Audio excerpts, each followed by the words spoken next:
بسم اللہ الرحمن الرحیم۔ السلام علیکم۔ آج ہم بات کریں گے سپرم کے حوالے سے کہ سپرم کیا چیز ہے۔ دوستو سپرم پریگننسی کے لیے بہت ہی اہم کردار ادا کرتا ہے، مطلب کہ دو حصے ہوتے ہیں جو پریگننسی کے لیے بہت ضروری ہے۔ نمبر ایک پہ ہے سپرم، اور جو کہ ایک میل نے ڈسچارج کرنا ہوتا ہے، اور ایک ایگ ہوتا ہے جو کہ فیمیل نے ڈسچارج کرنا ہوتا ہے۔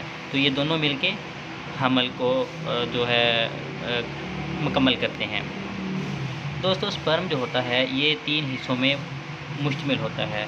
نمبر 1 ہے ہیڈ، اس کا سر ہوتا ہے۔ نمبر 2 پہ اور درمیان میں اس کی نیک ہوتی ہے، گردن ہوتی ہے، اور نمبر 3 پہ اس کی ٹیل مطلب کہ دم ہوتی ہے۔ دوستو یہ ساری چیزیں یہ 3 چیزیں ہیں۔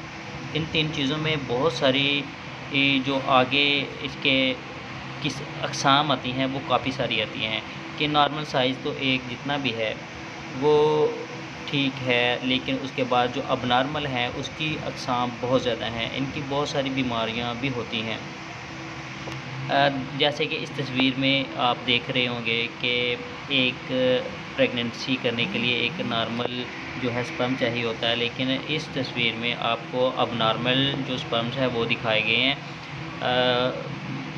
وہ بہت سارے ایسے سپرمز ہیں جو کہ اگر کسی وجہ سے حرکت کر کے چلے جاتے ہیں ایگ کی طرف یا حمل کر لیتے ہیں تو وہ ضائع ہونے کا زیادہ خدشہ ہوتا ہے، یا آپ کہہ لیں کہ آپ ڈسچارج ہونے کا زیادہ خدشہ ہوتا ہے۔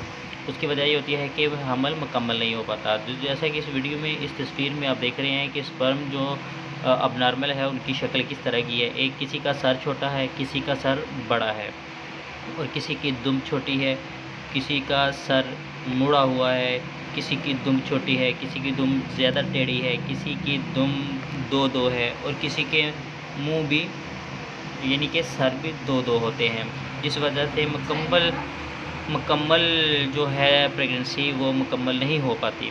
تو اس لیے دوستو اگر آپ اس کو انفارمیشن کو اگر آپ یہ انفارمیشن آپ کو اچھی لگے، آپ اس ویڈیو کو لائک کریں، کمنٹ کریں، اور اگر میں مزید انشاءاللہ سپرم کے حوالے سے، پریگننسی کے حوالے سے، سیمن کے حوالے سے تمام رپورٹس بھی سینڈ کروں گا، اور اس میں بتاؤں گا پیسل بھی آتے ہیں وہ بھی کس وجہ سے آتے ہیں انشاءاللہ۔ تب تک کے لیے مجھے دیجیے اجازت۔ اللہ حافظ، اور ویڈیو کو لائک، شیئر اور سبسکرائب میرے چینل کو ضرور کیجیے گا۔ اللہ حافظ۔